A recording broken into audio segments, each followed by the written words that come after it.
Olá, ouvintes! Eu sou Adolfo Neto, professor da Universidade Tecnológica Federal do Paraná. E eu sou Gustavo Pinto, professor aqui na Universidade Federal do Pará, e este é o Fronteiras da Engenharia de Software, um podcast feito para refletir sobre o presente e futuro da engenharia de software. Fronteiras da Engenharia de Software é um podcast de divulgação científica que discute mensalmente diversificados temas da engenharia de software. Os episódios abordam questões fundamentais da engenharia de software até os mais recentes avanços na área.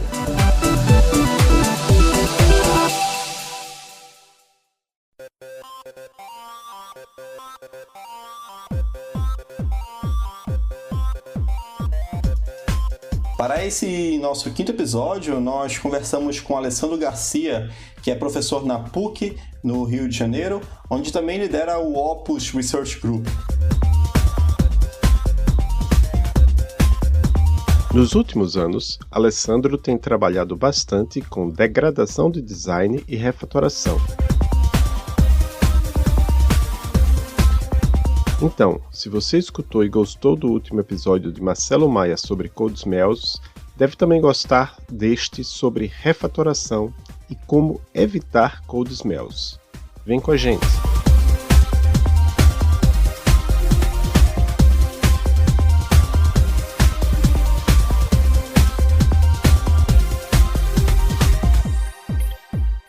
Olá, ouvintes! Para este quarto episódio, contamos com a presença de Alessandro Garcia, que é professor na PUC-Rio. Tudo bem, Alessandro? Você pode se apresentar para as pessoas que nos escutam? Tudo bem, Adolfo? Gostaria de agradecer aí o convite, para participar desse episódio. Foi com muita alegria que eu recebi esse convite para participar desse episódio de Fronteiras da Engenharia de Software. Gostaria de parabenizar a equipe toda pela iniciativa, que eu acho uma iniciativa muito importante. Então é um prazer estar aqui. Bom, sobre me apresentar, a minha vida na computação começou quando eu tinha 12 anos. A minha imersão em desenvolvimento de software começou tão cedo quanto eu tinha 12 anos de idade. Foi no ano de 1989, quando eu comecei a fazer cursos de programação, sobre desenvolvimento de programas, mas com foco em aprender as linguagens de programação, e desenvolver com essas linguagens, que na época era COBOL, BASIC, e também participei na época de concursos, competições regionais de programação. Então, foi nesse momento que a computação começou a despertar interesse em mim, porque até então meus objetivos era ser profissional em educação física, mas aí aos poucos, com essa aptidão sendo desenvolvida desde os 12 anos, acabei indo para a área de ciência e computação. Então, com 16 anos, eu ingressei no curso de computação. A principal coisa que eu diria que aconteceu na minha graduação, que eu gostei muito, foi muito importante para minha formação, ser um membro do grupo PET, financiado pela CAPES. O PET é Programa Especial de Treinamento. Eu recebi uma bolsa de iniciação científica, e o que era interessante no PET é que você, além de fazer as atividades de iniciação científica, você também realiza uma série de atividades que são complementares à formação de um aluno de graduação, Então a gente trabalha muito em atividades em prol da sociedade, Eu lembro que, na verdade, meu tema de iniciação científica era propor uma metodologia baseada na antiga linguagem Logo para auxiliar ensino de programação para pessoas portadoras de necessidades especiais, Necessidades especiais sobre ótica auditiva ou mental, então portadores de síndrome de Down. E aí a gente criou um laboratório onde a gente trazia essas pessoas para aprenderem programação usando a nossa metodologia. Então, estar no PET foi muito legal na minha carreira, porque ajudou a mostrar a importância da gente estar contribuindo diretamente para a sociedade. Isso foi importante porque quando você se torna um pesquisador de engenharia de software, a principal audiência, tem outras, obviamente tem os usuários do sistema, mas muitas vezes, pelo menos na minha pesquisa, a gente está auxiliando o engenheiro de software, que é uma parte reduzida, do conjunto de profissionais da nossa sociedade. Então o PET teve essa marca, de trazer a consciência da importância de trabalhar para a sociedade, sempre pensando no outro. Isso foi muito legal. E aí a decisão sobre engenharia de software foi que durante a minha graduação ocorreu primeiro um simpósio brasileiro de engenharia de software na cidade onde eu morava, onde eu onde eu cursava ciência de computação, que foi em Maringá, e aí participando do SBES, né, o principal evento nacional aí de engenharia de software, acabei decidindo investir na área de engenharia de software. Aí fui para o mestrado na Unicamp. Lá eu trabalhei na interseção em algo, um problema que era a interseção da engenharia de software com outras 3 áreas, que é a linguagem de programação, sistemas concorrentes distribuídos e tolerância a falhas. O tema era a proposição de um mecanismo de tratamento de exceções para sistemas concorrentes, sistemas distribuídos. Porque as linguagens, na época, elas davam apoio para tratamento de exceções. Ainda hoje, o apoio é mais voltado à parte não concorrente do sistema, né, onde não há concorrência.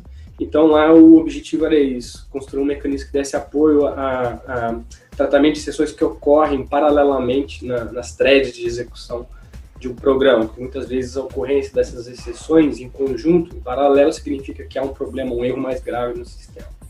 Então, a gente trabalhou com isso e para implementar esse mecanismo, a gente usou uma arquitetura reflexiva, a gente usou reflexão computacional para estender a linguagem, né, a linguagem Java, no caso, possibilitando o uso do nosso mecanismo de tratamento de exceção.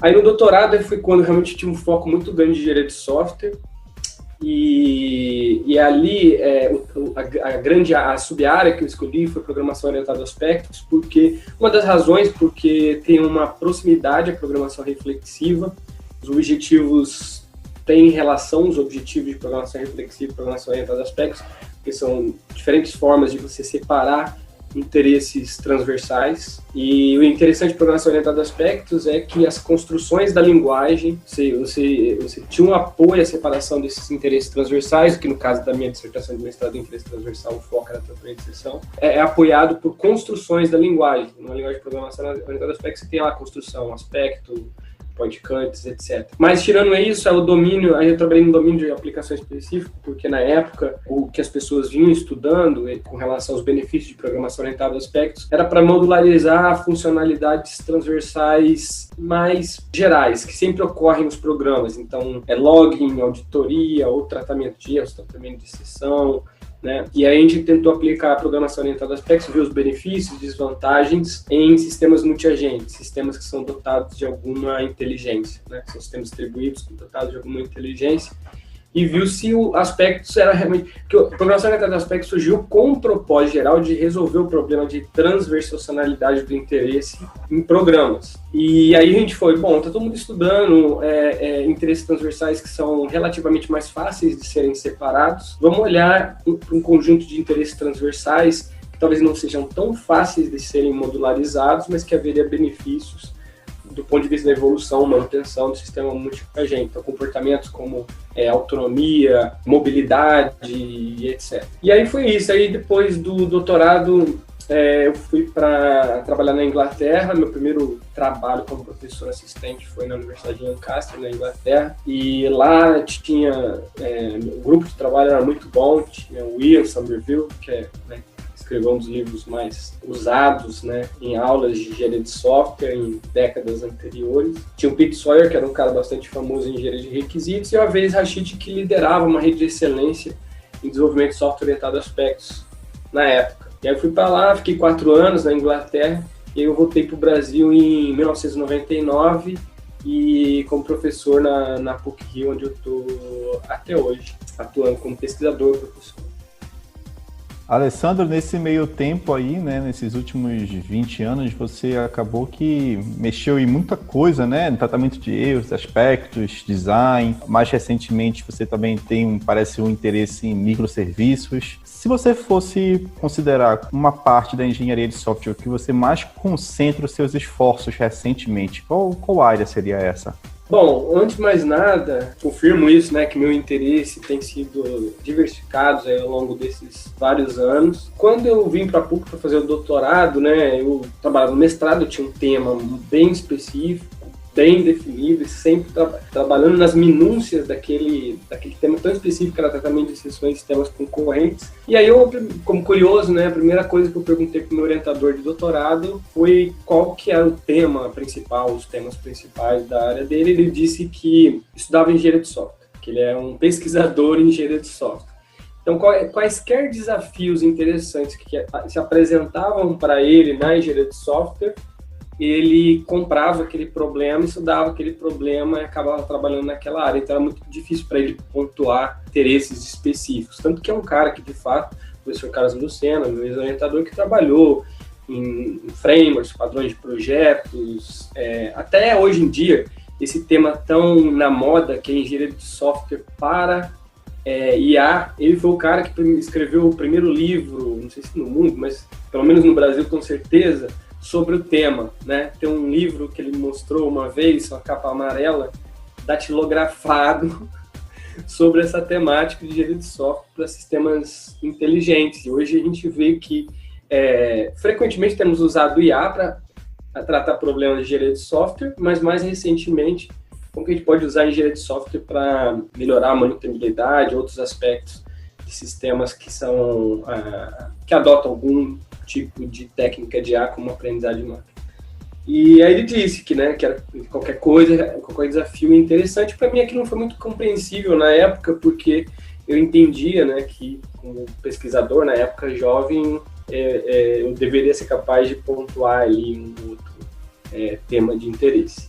Hoje em dia eu entendo mais a resposta dele, e eu acho que acontece muito na nossa carreira, que existe uma série de fatores externos que nos levam para direções diferentes. Embora eu tenha trabalhado com refatoração, degradação de design, microserviços, detecção de vulnerabilidades, arquitetura de software, sistemas recomendadores, programação colaborativa, revisão de código, etc., todos esses sistemas, eu acredito que eles acabam tendo toda uma relação entre eles. Eu acho que todos os sistemas que eu estudei têm relação com um ou outro tema direto que eu estudei nos meus 8 anos de pesquisa. Eu acho que atuei lá em uma série de tópicos naqueles 8 anos, que seria o mestrado, doutorado e ali um ano de pós-doc, antes de ir para a Inglaterra, e acho que esses temas todos estão relacionados. Eu diria que os grandes temas de interesse meus são entender como identificar problemas que não sejam problemas de software, que variam desde smells, vulnerabilidades, a bugs, entender esse processo, como ele ocorre, como que a identificação ocorre, e estudar como esses problemas eles acabam prevalecendo, por que eles acabam prevalecendo no código-fonte até o ponto em que eles são removidos. Eu diria que uma grande área de trabalho de interesse minha é essa questão do apoio à identificação de problemas, seja de design, de arquitetura, problemas relacionados a algum requisito não funcional, como segurança, robustez, como caso de tratamento de exceção. Isso está ligado com como eu falei no início da minha carreira, eu trabalhei com modularização de interesses transversais. Interesses transversais traz problemas não só como a modularização, mas também como traz ameaças à segurança e uma série de outros fatores. E aí a outra grande temática é a compreensão e o apoio a boas práticas de design, na forma de catálogos, como apoiar o desenvolvedor em fazer bom design, catálogos, padrões de projetos, linguagem padrões de projeto, frameworks, insights a partir de direcionamentos, a partir de estudos experimentais. E a terceira e última grande área é a compreensão e apoio a atividades de remoção do problema, dos problemas tanto de aqueles que eu mencionei antes, smells, vulnerabilidades, etc., até bugs. Então eu tenho trabalhado mais especificamente com coisas recentemente como refatoração, e também como sistemas de reparo de programas, mais especificamente de bugs de tratamento de exceções. Essas seriam as 3 direções de pesquisa, os 3 grandes interesses que eu tenho, que vão desde a entender a identificação do problema, a boa prática, práticas que evitam a introdução do problema e ajudar o desenvolvedor a remover os problemas. Lógico que não em todos os aspectos de cada uma dessas 3 temáticas, mas em alguns aspectos, Então, é o que eu acho, agora entendendo a resposta do meu orientador de doutorado, o que eu acho é que a gente, como pesquisador, muitos dos problemas específicos, eles acabam se representando com sabor diferente ao longo da nossa carreira. Quando eu comecei a trabalhar com identificação de vulnerabilidades em código-fonte, muito do que eu conhecia, o problema tinha uma cara muito parecida da identificação de smells, a identificação de locais onde podem estar bugs no programa. Então, eu acho que a gente tem meta-problemas em engenharia de software que a gente, ao longo da carreira, quando nos são apresentados novos desafios, que a gente tem um conhecimento prévio de problemas parecidos, instâncias desse método problema no passado, né? Então, eu acho que a gente está sempre lidando com problemas que aparentemente diferentes, eles são muito relacionados. Então, ainda relacionado à questão da diversidade nos temas, embora eu tenha focado nessas 3 grandes temáticas, né?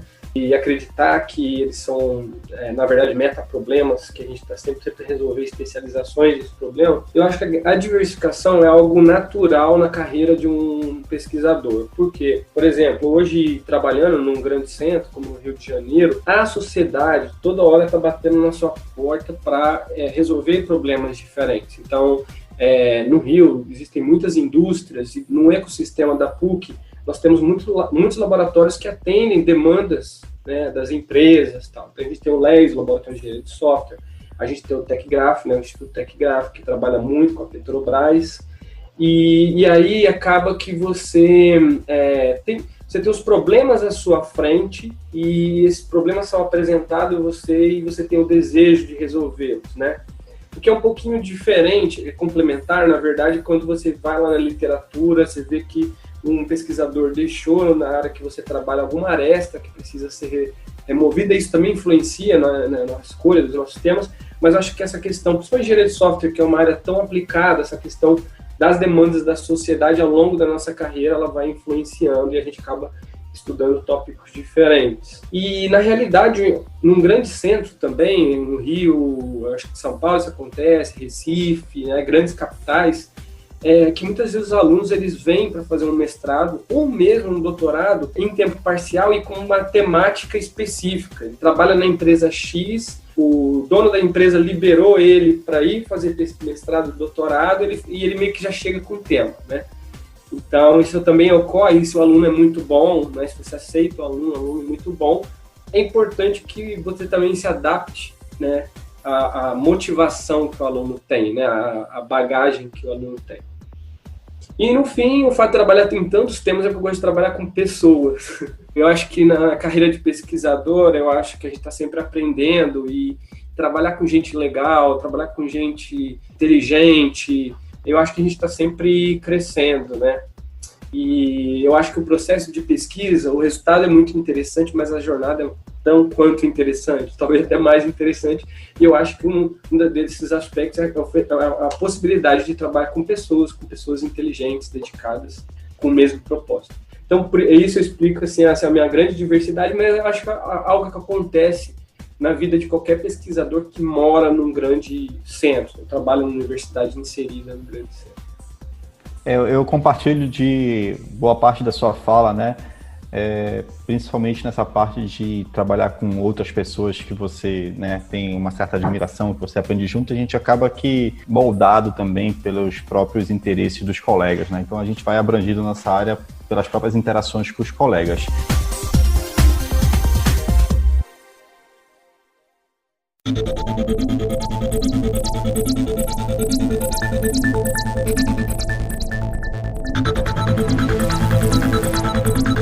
Você mencionou que parte do seu interesse é em refatoração, né? Remover algum desses problemas, né, que acontecem no código do desenvolvedor, né? Explica pra gente o que seria refatorar um código. Então, refatoração é um processo que a gente realiza durante o desenvolvimento, ou mesmo durante manutenção e evolução.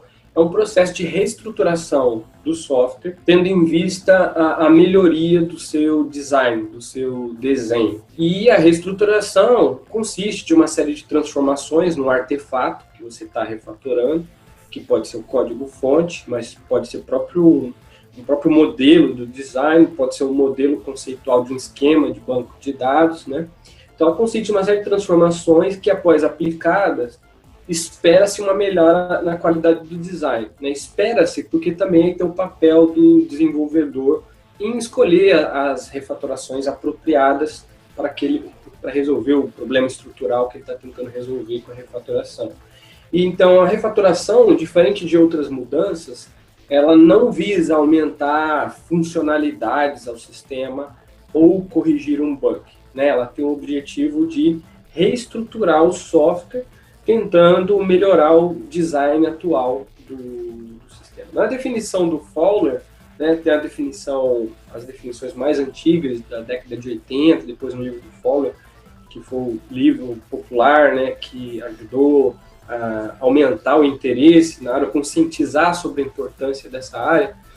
Na definição dele, ele fazia uma associação do termo refatoração com a melhoria do design do ponto de vista de compreensibilidade ou de manutenibilidade.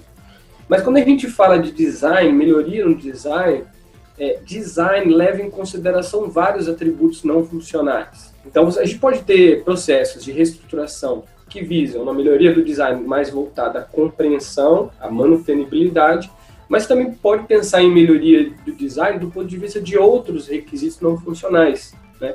Como de fato a gente tem visto mais recentemente o interesse de construir padrões, né, ou mecânicas de refatoração, tendo em vista a melhoria do design sobre a ótica de performance, sobre a ótica de segurança, sobre a ótica de consumo de energia. Então, mas no geral é isso, a refatoração é um processo de reestruturação de software que tem em vista melhorar o seu design. E quando a gente está falando de melhoria do design, outra coisa que é bastante importante nessa definição é que muitas vezes a gente, de forma artificial, até para ser mais didático mesmo, a gente associa o design com as grandes decisões de design. Por exemplo, no contexto do programa orientado a objetos, como você decompõe em classes, como você decompõe uma classe em métodos, ou no contexto mesmo arquitetural, como você decompõe sistemas e subsistemas.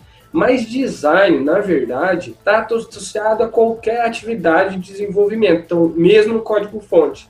Então, quando você escolhe uma estrutura de dados, entre, sei lá, uma hash map ou um vetor, você está fazendo uma escolha, você está tomando uma decisão, né? Design é tomar decisões. Então, a gente também realiza design no interior do método, na escolha dos tipos. São todas atividades de design, que usualmente a gente não usa muito frequentemente quando a gente ensina design, o que é design, o que é padrões de design.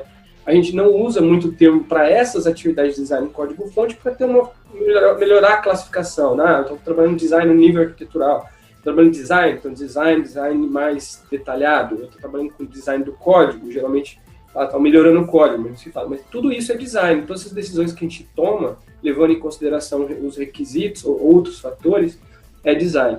Então a refatoração é isso, um processo de reestruturação do software, quaisquer artefatos, né, do software, não necessariamente o código-fonte, que visa melhorar o design. Quem trabalha com sistemas configuráveis, linhas de produto, que são sistemas que a gente permite gerar diferentes programas, né, ou fazer configurações que levem a um programa adaptado, a um programa diferente, você pode fazer refatoração até no modelo de features. Você tem um modelo que representa as configurações, você tem um modelo que representa as funcionalidades, né, as features, e as possíveis configurações do programa, daquele programa. Você pode fazer refatoração no modelo de features, né, tendo em vista melhorar o design do modelo de features. Então é importante, eu acho, ter esse entendimento mais global, né? A gente fala muito de refatoração de código, mas refatoração ela pode ocorrer em diferentes níveis de abstração e a questão de melhoria do design não necessariamente precisa estar atrelada com a questão de facilidade de compreensão, só a facilidade de manutenção, mas também com melhorar o design tendo em vista outros atributos não funcionais. Então, Alessandro, você estava explicando, né, que acho que parte da ideia da refatoração é você poder, né, melhorar um problema de design, seja lá o que esse problema de design seja, né? Mas me explica, você tem alguma ideia de, por exemplo, eu fiz uma consulta rápida no Google agora sobre refactoring e teve mais de 11 milhões de registros.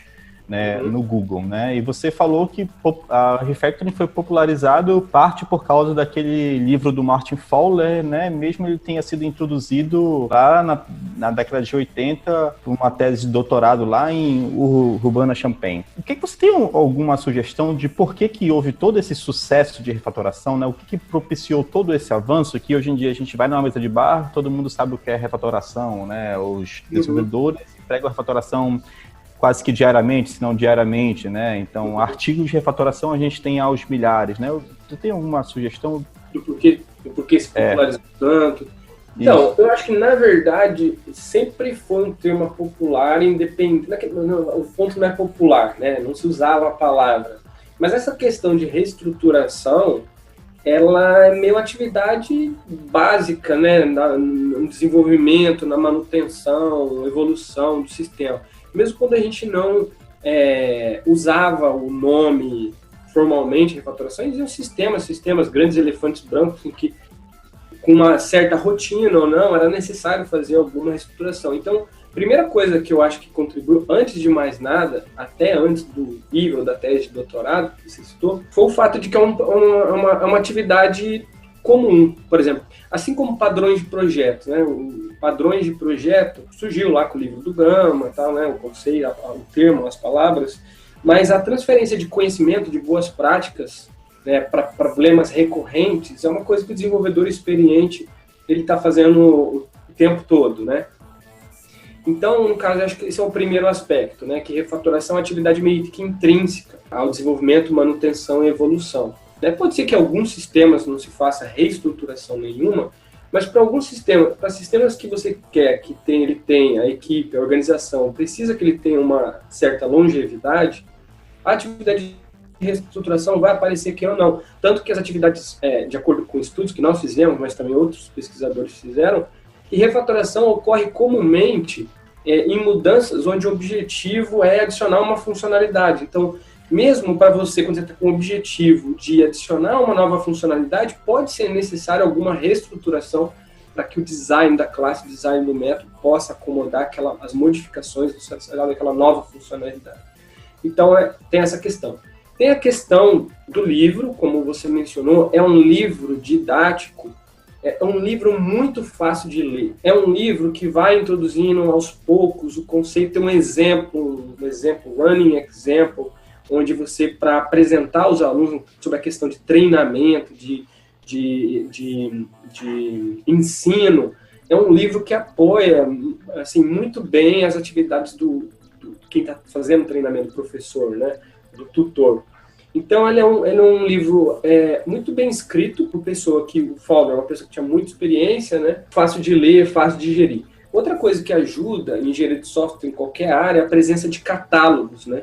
Ele tem lá uma definição, que tudo bem, não é, de refatoração, que não é a definição mais abrangente do que a gente vê hoje sobre a refatoração, mas tinha uma definição, e o que era interessante naquele livro é que ele tinha, para cada tipo de refatoração, por exemplo, movimentar um método, extrair um método, ele tinha mecânica, como passo a passo fazer aquilo. Então, como se estivesse entregando para quem está aprendendo, mastigadinho, como fazer aquela atividade.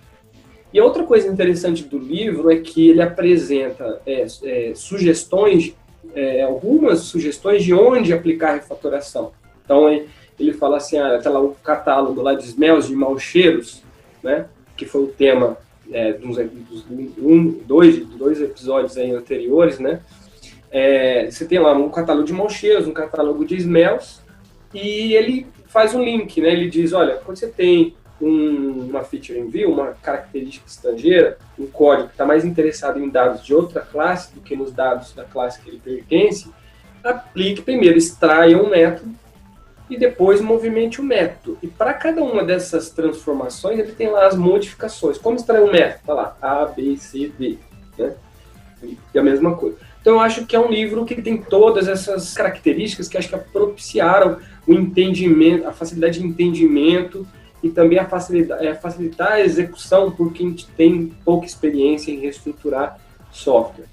E aquelas refatorações que estão lá no livro, de fato, são refatorações que a gente, não todas elas, mas algumas delas são muito frequentes, como o caso de renomear, como é o caso de extrair método, movimentar método, subir um método para superclasse, descer um método para subclasse. Realmente são atividades muito rotineiras. Em estudos que analisam projetos open source, projetos de código aberto, se vê que realmente essas refatorações são muito frequentes. Do ponto de vista de pesquisa, eu acho que teve a questão do livro, mas também é porque, embora a refatoração, vamos dizer assim, parece que é simples, um conjunto de modificações que eu vou fazer para melhorar o design, mas a definição de refatoração mesmo, ela é ampla, ela é um processo que inclui essas modificações.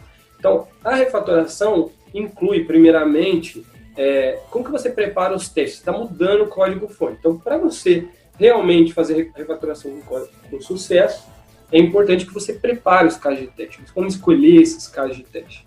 E aí você aplica a refatoração, executa os casos de teste, mas pode ser que o design alcançado com a reestruturação não tenha os benefícios que você planejava ter com aquele resultado.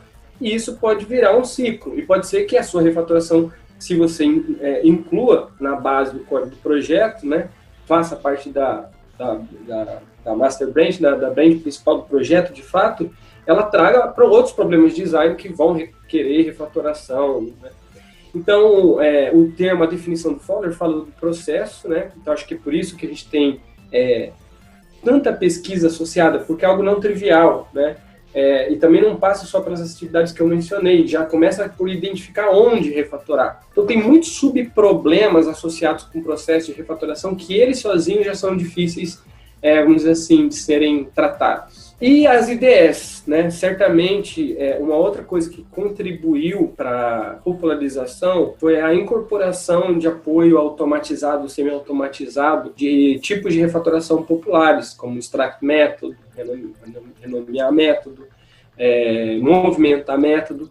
E isso é interessante, porque até vou deixar para falar isso mais tarde, mas os desenvolvedores frequentemente citam que usam IDEs para refatorar, mas isso que significa que a ideia pelo menos teve o objetivo de ajudar a popularizar, mas não necessariamente, como vou falar mais tarde daqui a pouco, a depender das perguntas que vocês façam, não necessariamente ele aplica com o uso de ideias, mas as ideias certamente contribuíram também para a popularização. Então, acho que todos esses fatores contribuíram aí para essa grande popularidade, né?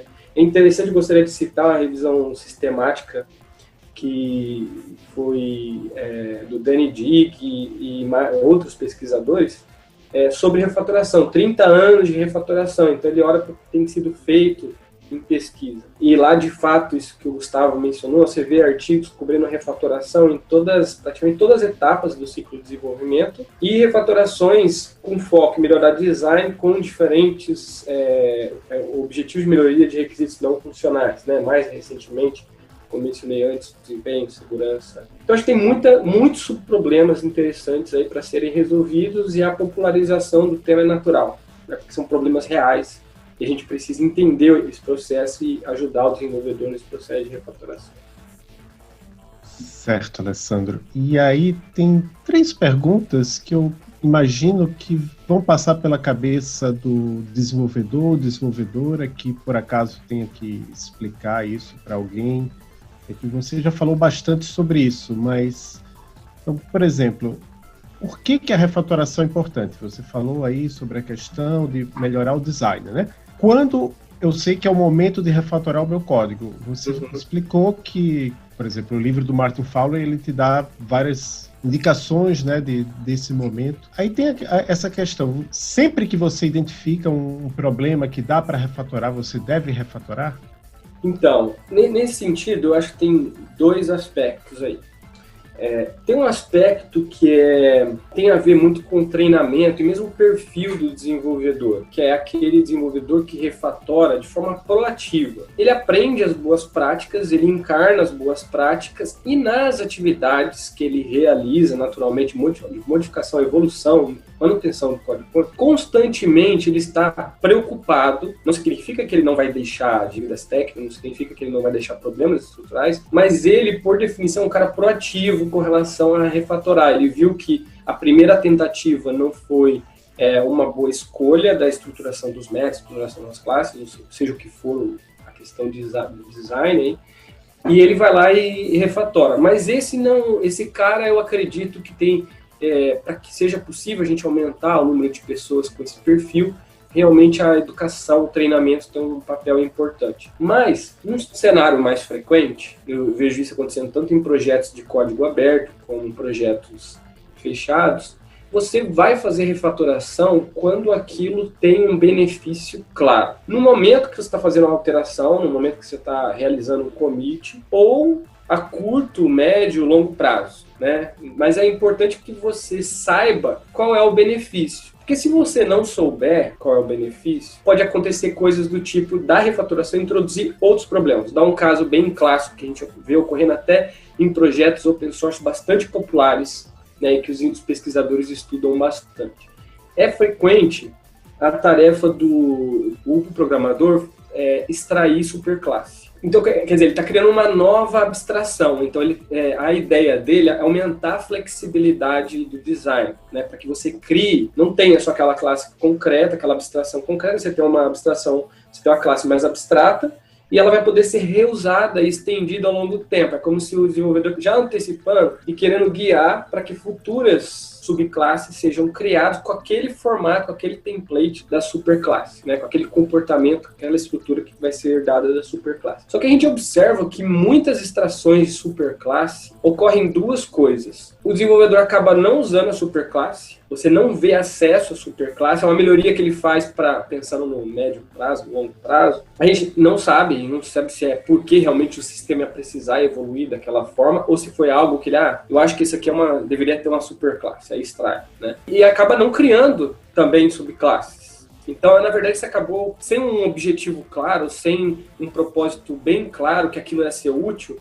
você pode estar complicando o design. Então, a primeira coisa que é importante saber na hora de escolher quando refatorar é que tem um objetivo tangível para aquela atividade de refatoração. Aí eu vou citar algumas, as clássicas, né? Porque você quer facilitar a manutenção, ou seja, você sabe que no mesmo commit você vai incluir, você vai melhorar uma feature e você precisa reestruturar, ou que nos próximos commits, na sua agenda de issues, de tarefas a serem resolvidas, você vai precisar daquela reestruturação para facilitar modificações que vêm a seguir, facilitar a compreensão. Por quê?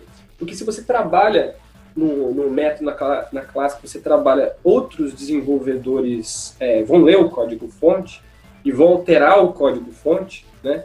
Você não é o único owner daquela classe. É importante que você documente bem, estruture bem, e se não, para ele já vê o atrapalhar logo cedo, perder em produtividade, porque o colega vai questionar o propósito daquela classe ou daquele método. Então tem a questão da facilidade de compreensão. Também, um outro objetivo que, assim, talvez não seja tão tangível, mas que o desenvolvedor proativo, aquele primeiro personagem, aquela primeira pessoa, o meu tipo de refatorador que eu mencionei, que é o proativo, ele também sabe que a refatoração ela pode reduzir a probabilidade de bugs, né?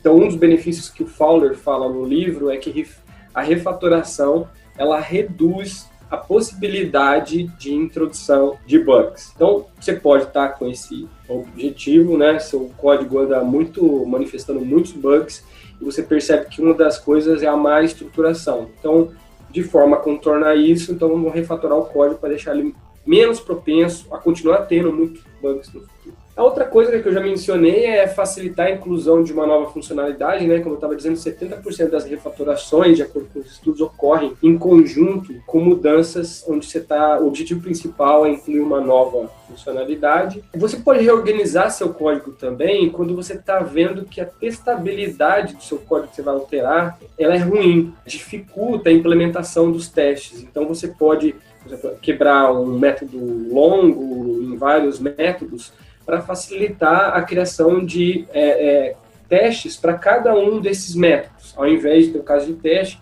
que vai exercitar todas as possibilidades ali daquele método. É difícil, porque como ele é fácil, difícil de compreender, pode até dificultar de você checar se você está cobrindo todos os casos. Então você também pode com os casos de teste, né? Então você pode reestruturar para melhorar a testabilidade. Você também pode ter casos onde, com a melhoria do design, pode ter relação com outro requisito não funcional, que não seja testabilidade, compressibilidade, mantenibilidade, você pode fazer uma reestruturação porque você tem uma decisão de design do seu código que está levando a queda de desempenho.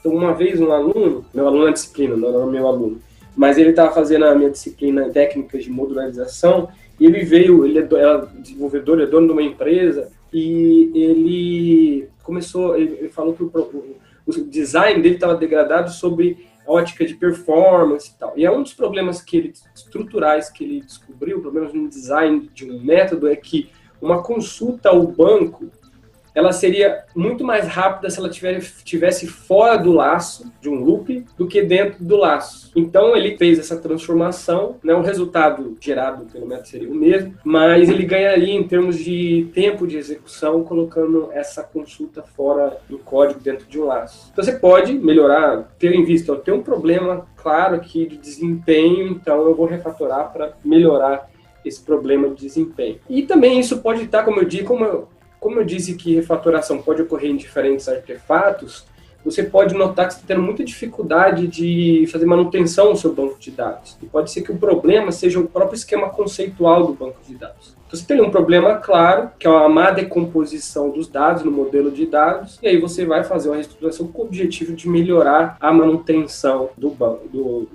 as alterações que vão ser feitas no futuro sobre bancos de dados, presente ou futuro sobre bancos de dados. O que determina a importância? Quando você realmente tem um objetivo muito claro.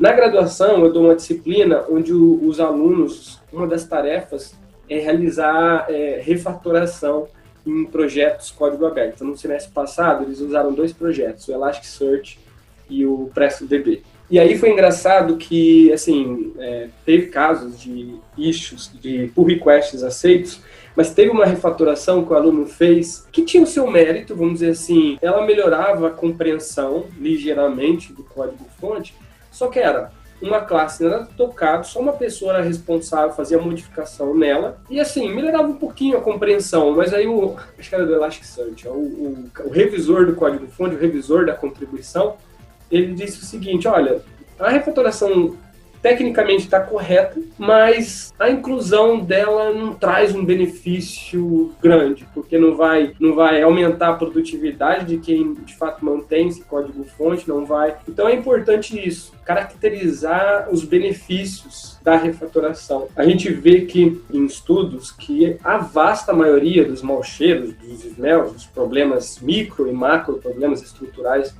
do código-fonte, eles não são refatorados. E aí a gente vê 2 atitudes, que geralmente o desenvolvedor ele tende a aplicar as atividades de refatoração em código com múltiplos problemas estruturais, por exemplo, God Class com Long Method, com Feature Env, ou métodos com múltiplos problemas. Além de ser longo, ele tem uma Feature Env. Então, propositadamente ou não, porque a gente não sabe a intenção do desenvolvedor, mas a gente vê que a maioria das refatorações, elas incidem sobre classes, métodos ou pacotes que têm múltiplos problemas estruturais. Uma das nossas hipóteses é que cada tipo de problema estrutural, por exemplo, pega um long method e aí pega um feature env. Ele junto, quando ocorre junto, significa um problema mais sério. Então, por exemplo, no caso do long method, o método ele pode ser longo, ele pode ter muitas linhas, mas se você raciocinasse só sobre ele, você poderia chegar à conclusão que, olha, o método longo, mas o algoritmo ele tem que ficar aí. O algoritmo você consegue compreender bem se ele fica aí dentro, mesmo que o método tinha até 100 linhas de código, 50,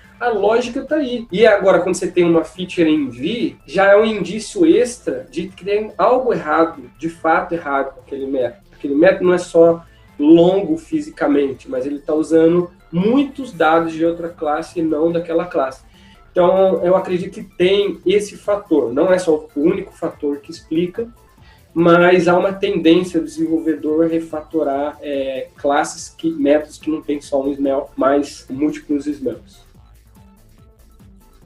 Alessandro, você já comentou isso numa outra resposta, Mas só estendendo um pouco a discussão, né?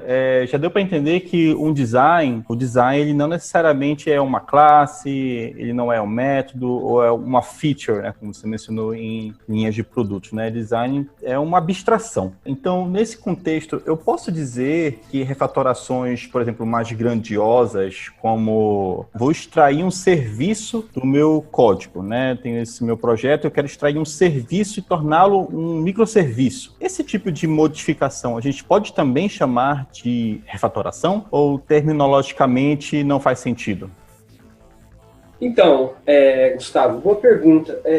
Cada refatoração ela é um conjunto de modificações que realmente a gente visa melhorar o design, né? Onde pode ser... O design tem a ver com decisões, né? Quando você depõe também em termos de componentes, a decisão de usar um estilo arquitetural. Então, você quando escolhe, por exemplo, você pode escolher o MVC, mas você pode escolher um estilo arquitetural em camadas. E essa decisão pode se provar errada com o tempo. Parece ser a melhor escolha, a melhor decisão, né, a melhor decisão de design naquele momento, mas com o tempo ela pode se mostrar incerta, né? Muitas pessoas usam um estilo arquitetural porque está na moda, por exemplo, você citou microserviços, serviços, né?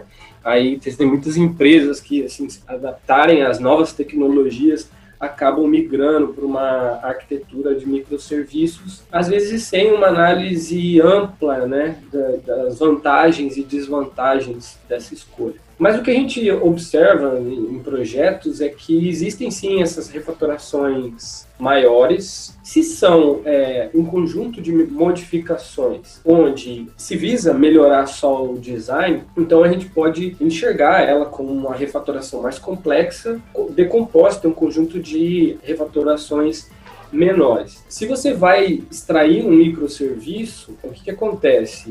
Muitas vezes na verdade o comportamento é o mesmo, mas você quer reestruturar, oferecer aquela funcionalidade como um serviço. Obviamente, vão haver novas decisões de design, porque a forma de modularizar como serviço não é a mesma forma de como modularizar orientado a objetos, em classes. Então, pode ter decisões peculiares aí, mas vão ser transformações ainda.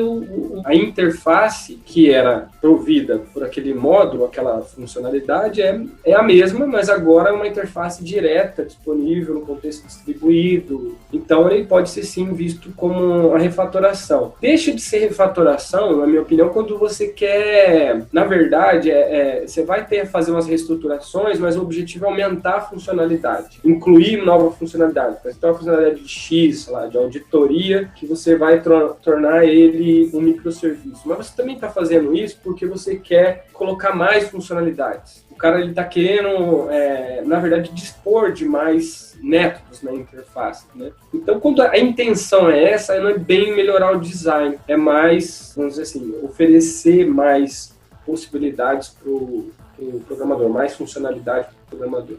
Outro caso é troca de frameworks, né? Por exemplo, se você tem um framework, em caso do framework é interessante, porque o framework ele tem um grande impacto sobre a arquitetura, o design, ele gera restrições ao design. Então, quando você escolhe um framework, junto você está reusando as decisões de design, as decisões de arquiteturais daquele framework. Aí eu vejo dois casos. Se a troca do framework basicamente oferece os mesmos serviços, mas a arquitetura imposta, as decisões de design impostas por aquele framework, se mostram inadequadas em algum momento ao longo da evolução, aí você troca o framework com o objetivo de melhorar o design, mas sem querer mudar comportamento, aí é uma refatoração. Agora, quando você troca um framework porque ele tem novas funcionalidades, porque ele permite outros, você vai usar um framework de persistência X, agora você vai usar um Y, mas não porque a arquitetura daquele framework, as decisões de design daquele framework eram ruins, mas porque ele fornece mais possibilidades de formas de automatizar a transação, fazer rollback, que o anterior era muito primitivo, não tinha essas funcionalidades, não tinha essas possibilidades. Aí eu diria que, obviamente, vai ter um impacto no design, mas o objetivo não foi melhorar o design. Então eu vejo esses casos. Um outro cenário é a extração de um módulo, né, do seu código. Se não é código morto, eu diria que você está retirando funcionalidade. Você pode até que aplicar algumas transformações estruturais, mas ali o seu objetivo era tirar uma funcionalidade. Pode ser que parte desse processo tenha algumas refatorações, mas o objetivo ali era reduzir funcionalidade. Então, eu não diria que tirar um módulo, ele, pelo fato de distinguir aquela funcionalidade do código-fonte, ela seja uma refatoração. Atrelado a esses comentários que eu fiz, é importante notar que, às vezes, é realmente difícil segregar quando eu estou fazendo refatoração e quando eu estou fazendo outras atividades de mudança.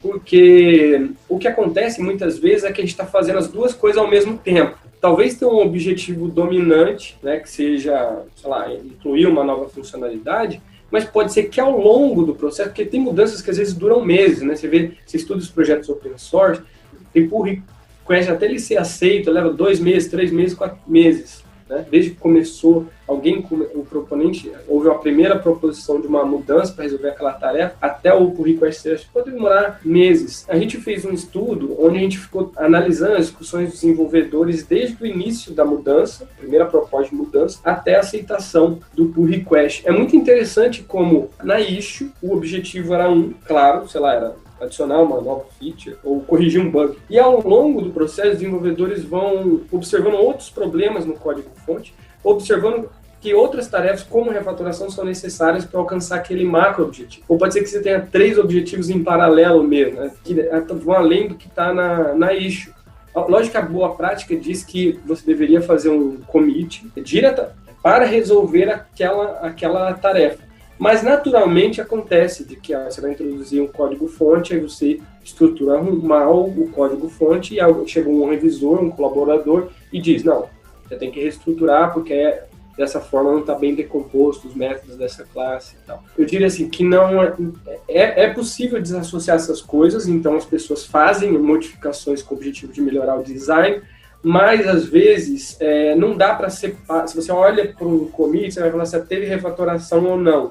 Sem participar do processo, muitas vezes é até difícil desassociar, porque ele pode ter feito ali refatorações, mas como você vê a sua janela, o código final gerado, você não vai saber, porque realmente muitas vezes a refatoração entrecorta as outras modificações que são feitas, né, no mesmo commit.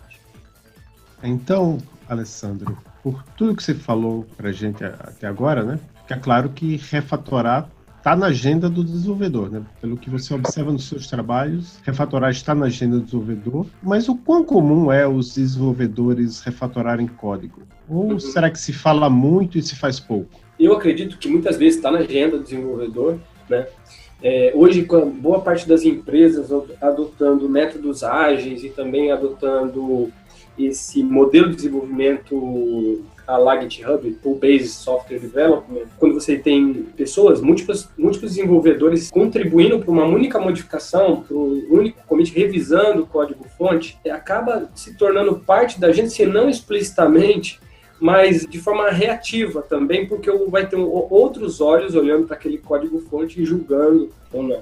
E é engraçado que tem um estudo, não muito recente, mas um estudo que foi publicado pelo pessoal da FMG, Marco Túlio e colegas, no Sistema Brasileiro de Sistema de Informação, que eles mostram que a maioria se eu não me engano, cerca de 40%, se eu não me engano, das razões por rejeição de pull request estão relacionadas com design. Então, para quem trabalha nesse modo, desenvolvimento colaborativo, acaba isso sendo parte natural da agenda. Agora, existem diferentes situações. Tem sistemas que eu conheço que eles são construídos para realmente serem usados por uma única pessoa e serem usados a curto prazo.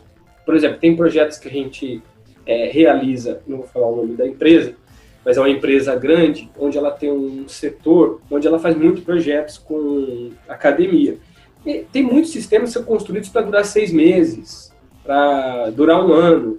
Ou ele é parte de um projeto de pesquisa, ele de fato vai ser concluído naquele espaço de tempo, 1 mês, 2 meses, 3 meses. Então, no caso desses desenvolvedores, não necessariamente refatoração é parte da agenda. Eu também vejo um outro cenário seguinte, que já aconteceu com um aluno meu trabalhando em caso numa startup aqui no Rio de Janeiro, de sistemas serem construídos sem qualquer preocupação em manter a saúde do design, vai virando um monolito, um sistema muito mal estruturado. Aí a empresa que contratou o desenvolvimento, o usuário, o cliente, contratou o desenvolvimento, está vendo que a empresa que desenvolveu está demorando muito para atender as demandas de manutenção, resolver as issues, e começa a questionar a eficácia, a eficiência daquela organização. Então ocorre casos, por exemplo, no caso dessa startup, dela receber um projeto que foi desenvolvido aparentemente com pouca ou nenhuma preocupação com a qualidade do design, mas um código assim realmente monolito, mal estruturado, código espaguete.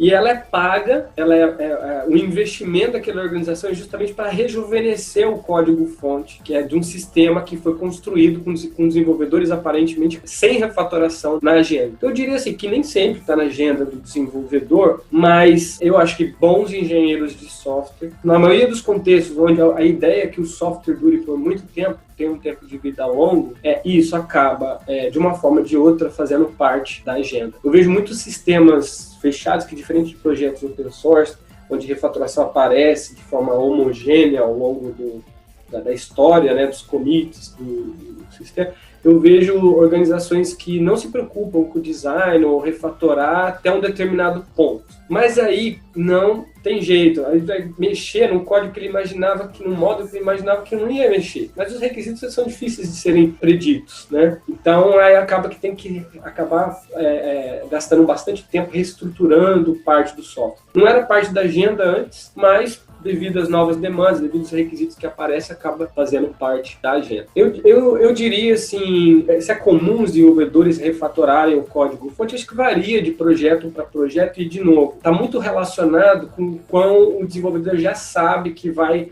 manter, ter que modificar aquele código-fonte, ou aquele código vai ser lido por alguém. As razões para refatorar, como eu disse, os objetivos são os mais variados, mas acho que uma coisa que tem que ser esclarecida, principalmente para as pessoas que estão entrando na área, ou desenvolvedores, talvez não tenha tanta experiência, desenvolvedores novatos, é que não precisa necessariamente ter um SMEL de código-fonte, um desconhecido, por exemplo, o catálogo do Fowler, uma classe grande, um método grande, não precisa ser um problema estrutural, o problema de design não precisa ser um SMEL catalogado, porque tem muitos problemas de design, mesmo gerais, que não estão catalogados na web ou não estão num livro, mas talvez seja um SMEL específico ali do tipo de arquitetura, do domínio, um SMEL do domínio. Então, a refatoração, ela pode ocorrer não necessariamente quando é para resolver um problema de design associado com problemas com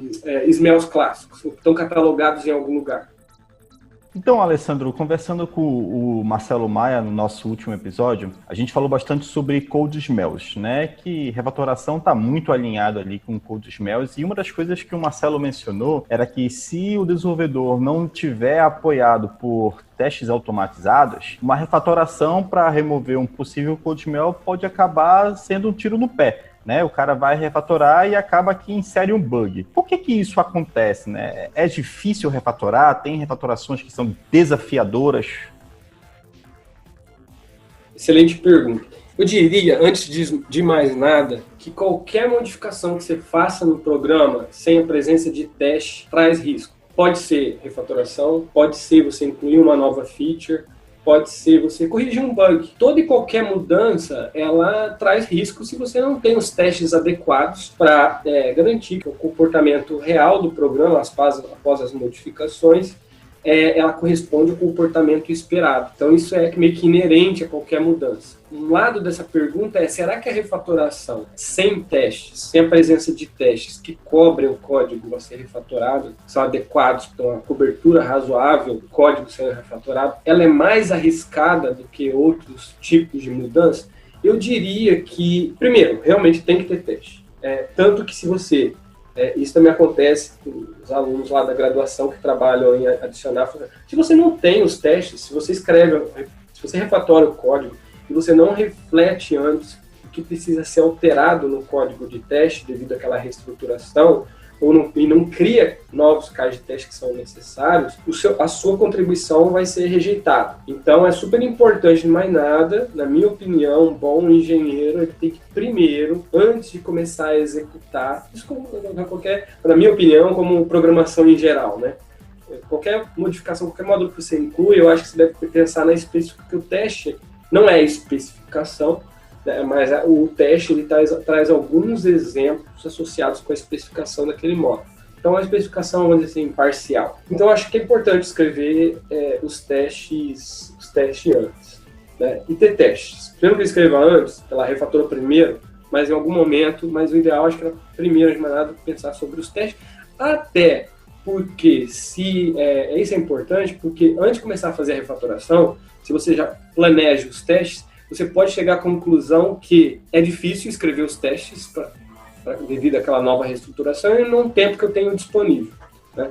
Então, primeiro, é importante planejar os testes, é importante escrever os testes, e isso pode até ser um impeditivo, por exemplo, se a cobertura tem que ser maior, pode ser um impeditivo. O desenvolvedor falou, talvez o custo que eu vou ter reestruturando mais escrever os testes não compensa o benefício que eu gostaria de ter. Então, isso é algo importante. Tem alguns estudos aí que dizem que alguns tipos de refatoração induzem ou introduzem bugs com frequência. Eu diria assim, que esses estudos são interessantes, mas eu acho que a gente tem ainda uma longa trajetória para entender isso. Por quê? A metodologia que esses estudos usam para relacionar o bug com a refatoração são ainda, e é importante que tenham essas metodologias, mas a gente precisa de aperfeiçoar para realmente saber se as refatorações introduzem bugs. Geralmente eles olham para o seguinte, se ocorreu um bug naquele elemento que foi refatorado, então, independente do ponto da história, então tem relação.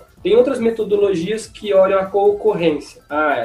Se ocorreu no mesmo commit o bug, então o refatoração induziu, às vezes eles usam até a palavra, introduziu o bug. Como a gente sabe, né, pega o extract method. O extract method, que é um dos estudos diz que é uma refatoração que induz ou introduz bug, é questionável de acordo com essa metodologia utilizada, se foi ele que de fato que introduziu, porque o extract method, de acordo com estudos, ele é o que ocorre praticamente, não vou dizer todas as vezes, mas 80% das vezes que você usa o extract method é numa mudança que tem um outro propósito que não melhorar o design. É introduzir uma feature, é ajudar na correção de um bug. Então, só pelo fato de ter ocorrido no mesmo commit, eu não sei. A minha opinião é que não dá para afirmar que o extract method é o mecânico, os passos que você segue para implementar o extract method, que é selecionar o código-fonte do método de origem, que vai ser extraído, declarar um novo método e arrastar, mover o código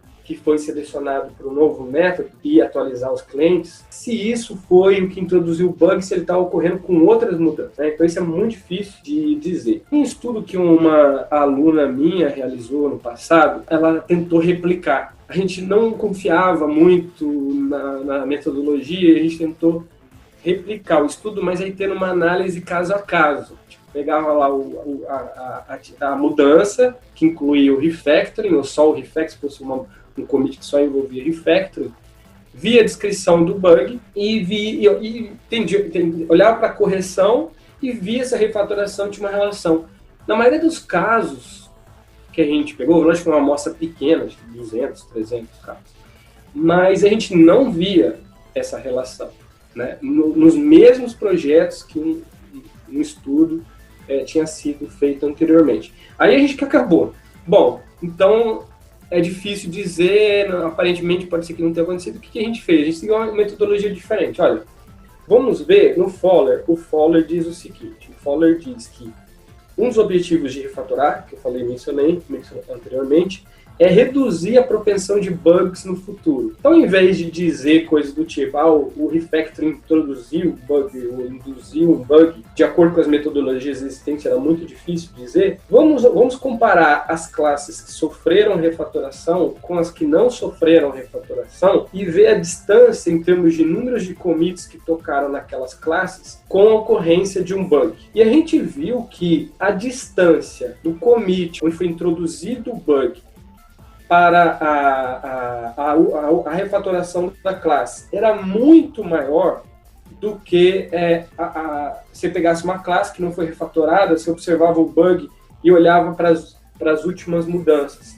né? Então, a distância era muito grande. A gente praticamente não encontrou casos, muito pouco, casos com distância 1 ou 2, assim, número de commits. Você refatorou num commit, aí no próximo commit observou um bug foi introduzido. Ou depois de 2 commits. Geralmente a distância era muito grande. A classe recebia várias modificações, sei lá, 7, 8, e aí assim. Então, ainda assim, o nosso método não dá para dizer que tem as suas imperfeições, né? Tem os seus problemas. Não dá para dizer que refatoração de fato reduz a probabilidade de bugs. Mas esse estudo inicial, que foi publicado como pôster no Wix, aí a aluna foi para o Canadá e a gente tem um artigo de jornal pronto, que falta, na verdade, submeter, vai ter que fazer ajuste.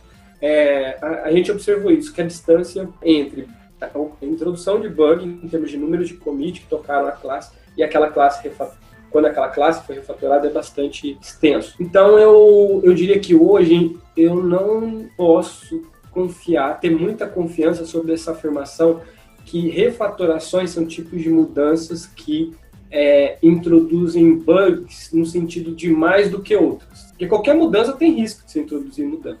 Então, eu diria isso. Mas o ponto que é diferente do que o Marcelo falou, de fato, eu concordo com ele. Se você não tem os testes automatizados, é um risco muito alto. Mas isso, na minha opinião, é para qualquer mudança. Alessandro, quais práticas de desenvolvimento de software podem apoiar os desenvolvedores que gostam de refatorar código? E qual é o status atual das ferramentas de refatoração? Dá para confiar nelas? Será que elas dão mais trabalho do que ajudam? E aí, tá gostando do nosso bate-papo sobre refatoração com o Alessandro Garcia?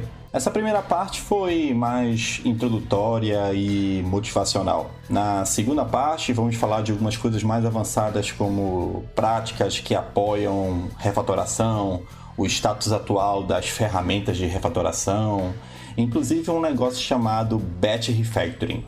Você sabe o que é um Batch Refactoring? Fica ligado na segunda parte que a gente vai explicar. Tchau, tchau!